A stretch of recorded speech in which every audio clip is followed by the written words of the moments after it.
Hello, everyone, and welcome. My name is Lori Rubin. I'm with ViewBug, and I've got Penelope Beveridge here.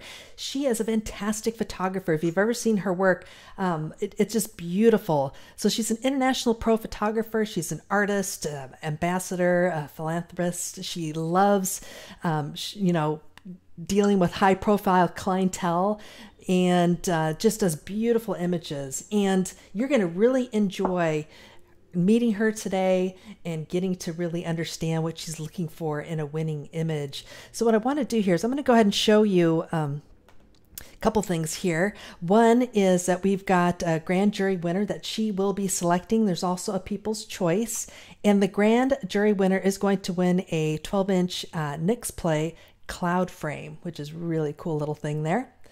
If you want to find out more about Penelope, you can go to her website. It's www.penelopephotography.com. She's got her beautiful images and more about her. But I'm going to let her talk a little bit about herself, and then we're going to go ahead and get into revealing the winners, and she's going to critique some of these images as well. So Penelope, welcome. Thank you so much for being our guest judge today.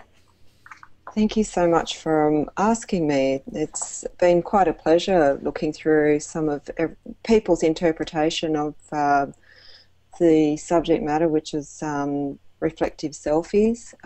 It's something that's actually quite difficult for most photographers, I find, to actually do as a selfie, because we're generally behind the camera. We're not usually the subject matter. So, I found that in some of the images that I was looking at, you could see that there was a vulnerability within the image, and others had strength. So it was great to see their interpretation of their personalities coming through the actual imagery. Absolutely. And you had quite a few to go through. So it's a kind of a daunting task when you have all these wonderful images to, critique, and then you're picking out that winning image. But I think everybody's going to enjoy what you have to say about some of these that you've selected. So let me ask you, what does the Reflective Selfies title mean to you when you're looking through these images? Well, self-portrait, that actually is, we become, as a photographer, we become the subject, plus we're the object. So, we are behind. Essentially, we're behind the camera. We're thinking about all the necessary things like lighting, composition, are we using the right lens? So we've got our photographer's hat, but at the same time we have to be the model. So with the model, we need to think about how we express ourselves, how do we want to have the audience or the viewer see our personal narrative. So we're telling the story of ourselves. So it's actually quite a compelling subject to start photographing yourself. It's something that it's quite reflective. There's the self-image. You're telling part of the story, but with all of us, we want to keep some of our secrets or our inner self to ourselves. But photographs, sometimes the viewer can see little things that we thought we've hidden, and it could be an expression in the eye or a wrinkle in the eyebrow. So it's quite an interesting subject matter, actually.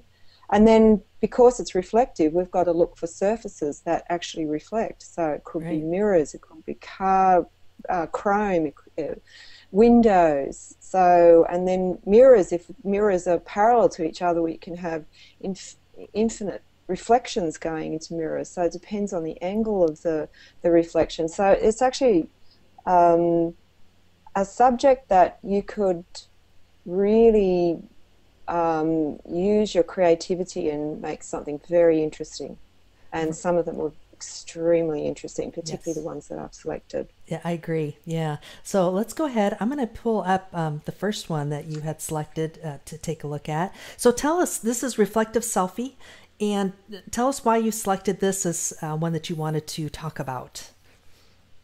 I really like this image. This image to me is two girlfriends walking along, window shopping, and we all see ourselves in the window. I think every female and possibly male, we've dressed a certain way, and we may get a quick glance of ourselves in the window. So we look in the window to see, do we look okay? So we use, That's true. yeah. These girls have seen that obviously the subject is the person in the red who has the camera, but she's used the fact that there's a mannequin, so it's giving a nice triangle shape to the composition. The glasses are enforcing that we can see that there's fashion. It's a busy city. It's urban, friendship, and the colours. There's a nice harmony of colours going on there. It's not quite monochromatic because with the use of yellow, but the reds, and even a bit of the red that's popping behind the girlfriend that's standing next to her, which it looks like a motorbike. Mm-hmm. It helps to sort of bring the eye back into the two girls. So, yeah, it was a nice, a very catchy, happy emotion. To me, it's what we do, and we're visual tourists, and this reflects it. I love that, visual tourists. That's good. Yeah. Okay, this is Abnormal Mirror Selfie by Cameron Barry. Yes, this one had me intrigued because I was trying to work out how he's done this, particularly with the ties. He's used a selective colour. In advertising, that's very powerful. We would use selective colour, particularly if we were selling the tie, or we wanted the viewer to go straight to the colour. That's what you do look at. But because of his use of lighting, where he has this directional light coming onto his face, and the face is lighter, you do go to the face. So it is quite an interesting selfie, this one. I think he might be hanging upside down. But at one stage I wasn't sure if he was lying on mirror or what he was doing. So clever. What he's done, if he has shot it upside down and then turned the image around, it actually does the heading abnormal mirror is actually a good heading, because I feel that a successful image is one that you keep wanting to discover more things, and you keep looking and how did they do it. So it did keep my gaze onto the image. So definitely that was well done. Yeah, it's kind of a brain teaser, because like you said, it is a brain teaser. Yeah. Trying to figure out, okay, is he upside down? Did he turn his camera around? I'm still confused. So yeah, very interesting. Yeah. Interesting composition. Absolutely. Well done. And this one is called SP by Hot Pixel. This one I liked very much because I thought it had a lovely contemporary frame of capturing both landscape. So, that's an environmental selfie. So we know that this person is in, it looks like a rural area, and it gives the feeling of isolation here. So there's a lot of feeling happening. Strong background has strong lines. There's radial lines, straight lines. Then there's the truck door, and it's framing the selfie. We can't see him clearly, but it does give us the feeling that he's out in a rural environment, and he's capturing the landscape that he's taking his photograph in. So he's bringing us to his journey. So I do feel that the sky probably, if his area was as light as the sky, just bring it up just a little bit more in post-production, would have been an extremely successful image, because and I like the use of black and white. Mm-hmm. It adds to this isolation feeling. Yeah. This is kind of a Yeah. combination of realistic and painterly, kind of abstract kind of feeling. Painterly abstract, very much so. I agree with you. Yeah, that's great. Okay, we've got one, Self-Portrait by David Beckstead. And why did you select this one? This one I liked because I felt that the silhouette was very strong. The silhouettes are very strong in images, and because of his story, his narrative here is he's a photographer. To me, he's a professional photographer. He's holding 2 cameras. Very few people that are enthusiasts, or some do, but most professionals have got 2 cameras. I don't know if he's on a job. So the story's telling me, is he on a job? There's this feeling that he's stopping the viewer from getting to know him too well. So there's the movement of the hand on the top. Also, that hand is placed very well because it's stopping the sky from taking over from the image, but it's giving a nice contrast to the silhouette. The little figure that's directly in the distance where his lens would be is very interesting placement, because it nearly looks like it's in juxtaposition to the actual image, the entire image. So it's a small image of what he is standing in. So the cathedral, the Gothic, the framing is nearly the same shape as that image that's going into his camera. The barrel distortion that's used with the lens, it works because it's acting as a frame and it keeps your gaze. Lots of activity, lots of elements, a strong line, his use of lighting.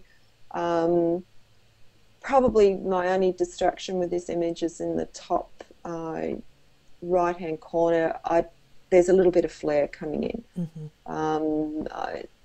That would have been great to remove that, because those are the things that takes your eye away from the subject. That's right. Yeah. But the colour scheme is good.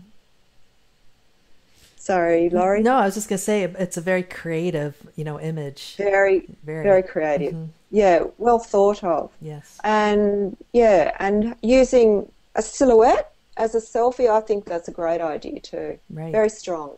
Very strong. Yeah. Okay, we got Camera Gear by, is it Bruce? Yeah, Bruce. Well, we know what Bruce's profession is. Yes. Or his great love. So we've got lots of elements going on here, and with the camera gear.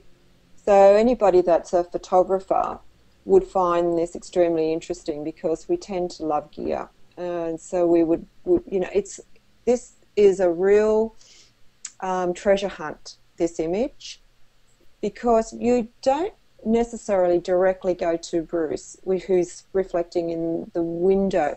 You're drawn in through looking at the equipment at the foreground, and then we're drawn into Bruce, and then because of his light background and his light shirt, he contrasts, so we are drawn into him, and you can see that he's casual, he's comfortable. It's an environmental portrait or selfie. It's in either his studio or in an area that he likes to shoot. Could be his lounge room, because of the lounge chair that tends to give us a bit more information. It's actually probably, with this one, to have made this even stronger, I would have cropped into this image a little bit more. So the aspect and cropping can make an image very powerful, and then we would have seen Bruce would have popped more in from the image.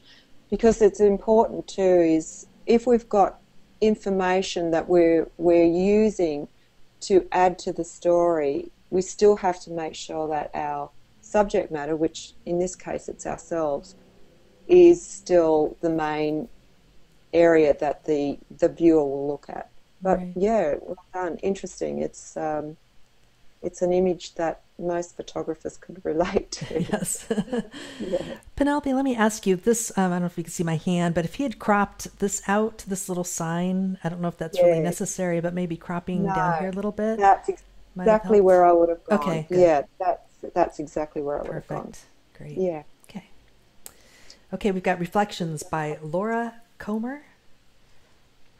Yeah, this is interesting. This is strong design elements that have been used here. We've got shiny surfaces, so we've got texture happening. We've got smoothness. We've got the linear area, and even those exhaust pipes. They are framing around the radial lines. We've got straight lines. To me, the most powerful section of the image is the right-hand corner circle where it's got Honda. I think I would have flipped this image and because it's actually, if you know about the golden mean, that actually is where the golden mean is, which is where Honda, we've got the Honda. If we flip the image, that would have actually made that Laura was the most powerful subject in this particular shot. But great idea of using the motor. I'm assuming it's a motorbike. Mm-hmm. Yeah. Yeah, and it's interesting, the two metallic, reflections. Most people will just kind of focus, I think, on one, but she's actually got those two there. That's pretty neat. That's great. Yeah, it is. Yeah. Okay. All right, we've got FOT 0786, Lucas. Right. Okay. Okay, so obviously Lucas is a wedding photographer, and this is the area that using two parallel mirrors, so there would have been a mirror on the other side of Lucas, and it gives this infinity, a reflection upon a reflection upon a reflection upon a reflection, and that's how that's done. Now, it's very clever because you've got lots of repetition happening, and that repetition of the mirrors is also creating this line, and it's very powerful, very powerful. Your eye definitely goes straight to Lucas because of that repetition. The bride and the groom are acting as a frame. Possibly with this one, the things that I feel would have been best as a selfie is to probably lose the very bright light above the bride, and there's a line above the groom's head that could have been cropped and still would have remained powerful. And just watch the horizontal line at the back. It's a little bit crooked, but I really did love this image. Felt that the colours, I like the black and white. The subject that's in a dark t-shirt, his background is much lighter because of the mirrors, and there's the bride's dress is allowing him to pop out. His arm is also showing well because it's in contrast to the groom on the right hand side. So he's thought where he stood, he's thought quite well. So I really like this image. It's quite good. Good. Great. Yeah. Okay. Then we've got Self-Portrait by Dawn Anzinger. A very interesting one. It is an interesting one because you can. Don's got this expressionless. He's not smiling. It's expressionless. It's a bit like images that were taken at the beginning of photography because we had to have the heads in a brace. So it's got that. It's got that sort of that look on his face. So he's not giving too much away. He's keeping his inner thoughts to himself. But he's used a very old, distressed foil or a mirror. I'm not sure what it is. It looks like it's maybe an old mirror. I'm not sure whether he's used a filter over the top to give the golden hue. It works. So he's also placed himself in an area that the cracks allow us to see his face. So, you know, even though we're looking through the pattern, we can see that there's someone in the distance. So it gives a you know, a distressed,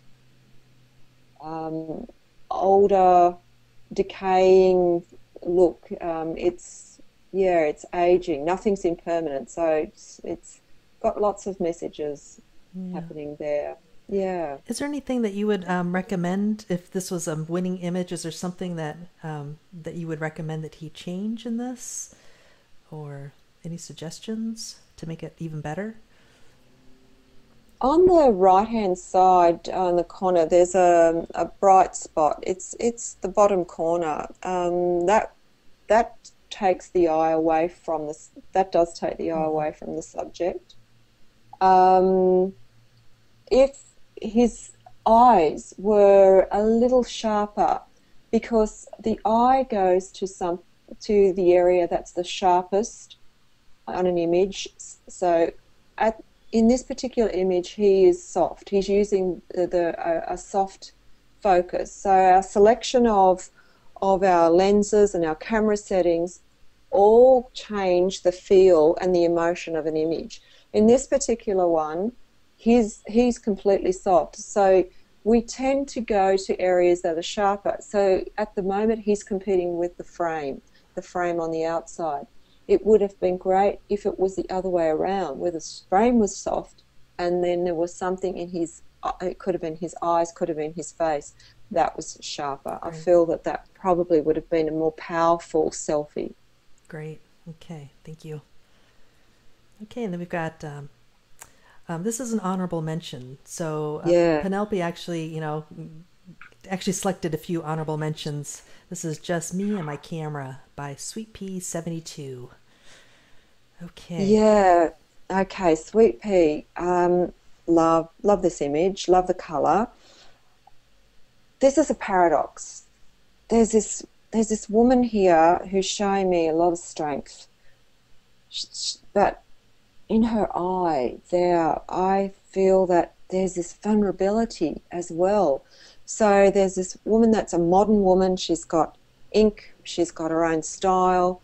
She's got strength, even the chip nail polish. So she's busy. She hasn't got time to be putting nail polish on daily. There's this great visual narrative going on here. But this eye behind, there's a little bit of, there's vulnerability, there's this sadness, there's this don't get too close. There's something there that I find very intriguing. The use of colour, the colour it looks like when I used film, and we used to do this process called cross-processing. And it's got that feel, that colour, which works very well. As it's just two colours. So there's this green and mixing with the soft skin tones, which again has this green tone going through it. I was intrigued how the Nikon camera, if it was taken in a mirror, Nikon would be the other way around. So I'm not sure how she's taken this particular image, whether she's taken it using her computer monitor, not sure. The only little area that I felt was distracting is on her hand, on the arm, near the ink on the left-hand side. I'm not sure whether that's masking or whether there was something in the background that was flaring behind. They're the sort of things that you need to be careful of, because those little light specular areas, our eye is drawn to anything that's very white, anything that's so that tends to drag the eye away. But things like her ring, her eye, the Nikon, there is a little bit of reflection going on the mirror, the glass of the lens. So it still has a strong weight to bring you back to the subject. So yeah, well done. Yeah, very much so. Kind of seems like her camera is kind of protecting her, like Very much doesn't so. it? Yeah, yeah. And I think a lot of photographers are like that. Oh yeah. I think we're great behind a camera. As a matter of fact, if you've done anything out in the wild or landscape, once you put a camera up, you've got this. It's like you've got no fear. Mm-hmm. Take the camera away, and that's where a lot of wildlife photographers actually have been eaten by animals. There was a wonderful photographer, a Japanese photographer, and he photographed the polar bears and got too close. And I think that our cameras do give us this secure feeling. Looking through a camera is this false sense of security. Yes. Yeah. Yeah. But you can see this vulnerability in her at the same time. Even though there's not a lot there, but there's a strong message going on in this photograph. Absolutely. Yeah, it's very well done. Very nice. Yeah. Okay, then we have another honorable mention, me and my favorite thing. Okay. Beautiful. Beautiful. Well done, Dee. This is nostalgic. It's transported me back into bygone era. Definitely through the black and white, the subject matter. Dee is a mature lady and she's holding a wonderful old film camera. And then the way the light's hitting her hands, and it's the directional light coming from the diagonal, and it's just touching the cheek of her face. So there's this mystery, and again, she's another person that's hiding in the background. She doesn't want you to get too close. She's happy for you to meet her as a photographer, meet her camera, but don't get too close to me. Yeah, so good use of selective focus. So the focus is on the hands and the camera. There's nice detail in the shadows so that you can see that there's detail on the camera, and even the highlights not blown out. So a few little specular highlights on the fingers, but all works very well. I like her cropping. I like the diagonals where her hand is coming from the diagonal on the bottom left-hand corner of the frame. Yeah, it's quite nicely framed. And the hands, the expression in the hands, there's a lot of emotion going on in this image. So, yeah, there's gentleness in the hands as well. So, Dee, I think you've got a gentle soul. Yes. Yeah. This image is very purposeful. Like you said, that diagonals hitting the corners and how it was framed and cropped. It's really lovely. Very nice. Yeah, it's very reminiscent. It's got this traditional film feel about it. It's like a past. It's a time past. Yeah, nostalgia. It's lovely. It really has a lovely feel. It could have been taken in any. This is the other thing I thought was interesting. It's an image that would. It's hard to really. We know that she's taken this recently, but it could have been taken years ago. Mm-hmm. Apart from the camera, I mean, the camera gives away some of the age, but it just, it could have been an image that was taken a decade ago. Mm-hmm. Yep. Yeah. Okay. All right, we're going to look at the last honorable mention here. And it's honorable mention. It's the Reflective Selfie. So there you go, by Michael Quinn. Yeah. Michael, you did a wonderful job here. Is very close to winning, very, very close. I have to be honest here. I love his use of, he's got a frame within a frame, so his hands are framing, and the orb or the ball is framing. And again, then he has another set of hands that are coming out. Lots of strong contrast. So you've got strong black and white contrast, so the subject matter does pop. that's an environmental selfie at the same time, so I can see that he's within looks like a lounge room, because there's a TV and there's books, so that's his little space. It could be his bedroom. The tripod is so powerful in this image. Now, because of the distortion of the sphere, which gives this fisheye feel to the image, everything has got this, it nearly has this 3D effect within the 2D hand, so it's very, very powerful. And the tripod leads the eye back down to Michael. Michael, the only reason why I felt that it wasn't a winner, it was just the masking and the hair. If you look very closely, you need to be careful with that. There is a bit of strong white there. But overall, lovely. I love your idea here. Very well done. Again, it's one of those images that, how did you do it? You used an orb, you used a mirror, or did you use your the monitor? And the tones, the grey tones, the blacks, the whites, it all works. Probably to even make it even more powerful, just a little bit more light on the face. But overall, very interesting, lots of discovery, lots of strong design elements used here, so it's really well done. Yeah. And Penelope, would you agree that because he converted it to black and white, it's even more powerful than if it was in color? More powerful. Yeah. Yeah, I do. Yeah, definitely. That's great. Okay. Yeah. All right. Well, this is The People's Choice. It's Untitled by Jenny Martins. Congratulations.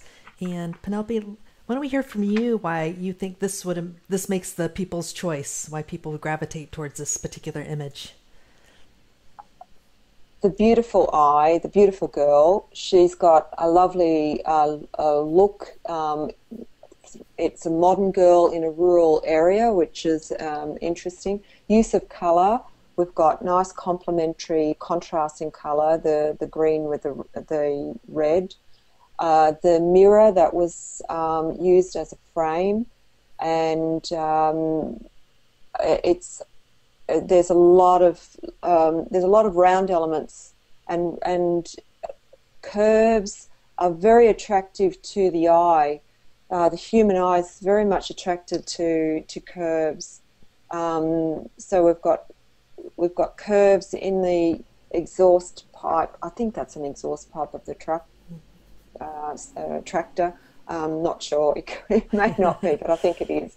And so it's got the soft lines. We've got the softness of the mirror. Then we've got even the eye is round. Then we've got lots of round elements if you're looking. Use of selective focus. So she is sharper than the background. The background has definitely been softened through the use of a very narrow depth of field, which is good. And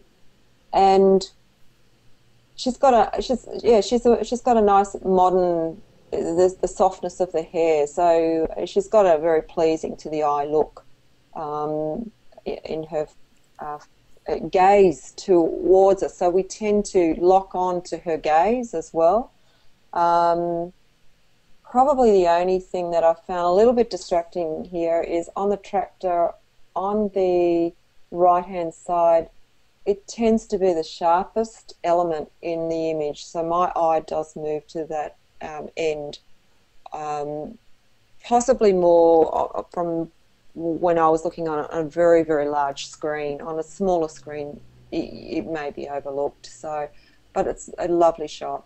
Yeah. It is a nice, it is very clever. Very nice. And I can, Did the fact that it's diagonal, it's not actually straightened, is that a bad thing or a good thing? Well, it gives in film it's called Dutch tilt. A Dutch tilt is to give a little. It does give a little bit of it's movement. It's movement in the image, so it can give more tension. A feeling of traveling up a hill with the tractor. So yeah, the only problem is the house being slightly tilted. Probably if the person had moved their angle, and I know why they haven't, is because of the mirror. But if the truck was, the person is Jenny, I should say. If Jenny had moved the truck or moved her angle a little bit, it may have and got rid of some of that house. I think just having the green background would have really been great. Yeah. I don't know if the house was necessary in the background because it's lighter and it tends to be a little bit distracting. So, I think the rural area with the truck and her is great. Would have been a great, more powerful composition because we've got old truck, rural area with a very modern girl holding a modern camera, a digital camera. So they're opposites, and that works very well in a visual narrative. So, yeah. Yeah. But well done. Very well done. I just want to bring up something because you've mentioned it in several of these images where we kind of hide behind our camera. And even in this image, it's not both eyes showing. One eye is actually covered, right? So that's right. It's kind of a theme I'm seeing here. Yeah. We photographers are notoriously, we could be extrovert, but we have this shyness about us. We tend to want to hide behind camera. Yep. Yeah. Very interesting. Okay, well, the next one I'm going to reveal is Penelope's grand jury winner. So I'll go ahead and show that now. And congratulations, many faces. So this is a really interesting one. So I'm interested to see what you have to say about this particular image and why you chose it. Okay. Well, I felt it had very strong visual weight because of the kaleidoscope effect. It was an image that I kept going back and looking at, and I would discover more things from the multiple reflections. Then you've got eyes, you've got the camera lens that's giving a shape like a flower, you've got the fingers. It's just a very interesting image. How it was done, I'm not sure. I don't know whether it's a filter or an action that can be used. I'm really, or if it was a mirror. I can't work that out. So I like that the two bodies, the subject, there's the friend in the back, and then there's they're both at a diagonal, so they're nearly like form a shape of a cross or a strong V, upper and lower V either side. So the framing, the square works very well. The colour, that orange colour on the actual subject, it draws my eye to the subject because of the strong colour. So even though there's lots of eyes going with the friend in the behind, and I do look at the many eyes, I felt that it was a very contemporary composition, that he's taken a different viewpoint on how he sees a selfie. It's not your typical selfie where it's using mirror or a reflective surface such as the chrome or an orb. So it just was. It's like the black sheep that stood out from the white. You just kept drawing up. It just kept drawing me into it. And when an image is as powerful as that, the strong patterns, and each little cell has got a little subject in it, so which is like a kaleidoscope. That's what a kaleidoscope does. So it's got, they call them object cells. So it's a very powerful image, and clever. Very very clever. clever. Yes, Yeah, very indeed. clever. And because they So have well done. very well done. Yeah, Because of those two people there, I think it would have been very different if it was just the one gentleman, holding the camera. But because you've got that other face there, it really makes you want to stay in the image for a while and really look. exactly. Yeah, and Yeah. he's got a very, brings happiness. When I look at this Yes. image, I feel happy because of the colors, and there's this smile, and there's this multiple smiles. There's lots of smiles going on. Yes. So yeah, That's yeah, great. it's welcome to my crazy world. It's very, it's surreal. It's dreamlike. It's Very good. very David Lynch. Yeah. Very good. Well, congratulations. And, all these images each had a story and very interesting compositions. And Penelope, you did a wonderful job critiquing. Love hearing the insight of what you're looking for in an image. So I hope that helps you folks too for the next time you enter one of the ViewBug contests. And hopefully you can take some of these tips that she gave you, and maybe we'll be showing yours next. So I want to thank you so Yeah. much, Penelope. That was great. Really appreciate it. Thanks so much. Yeah, and congratulations to everyone that we critiqued today, because all of them were potential winners. They're Absolutely. all potential winners, so they did very well. Yeah. Okay. All right. Thanks, everyone. And thank you, Penelope. Bye bye. Thanks, Laurie. Bye bye.